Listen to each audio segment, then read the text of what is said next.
Hello. Today I'll be teaching you how to do the trick blanket. Blanket is a beginner level trick. So to start off, we need to speed our yo-yo up. Once we have sped up our yo-yo, I will now show you what this blanket looks like. Looks like this.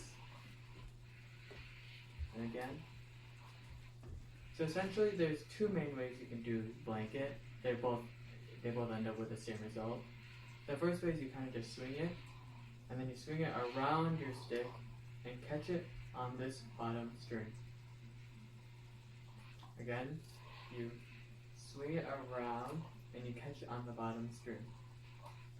The second way you can do it is you can take one hand and push down on the other string. And then you push down, you wrap down. When you push down, the yo-yo will come up around, and then you catch it on the string again. So it looks like this. Again, you always need to make sure you catch it on the bottom string. Don't catch it in front, and don't catch it in back. You need to catch it exactly on the string.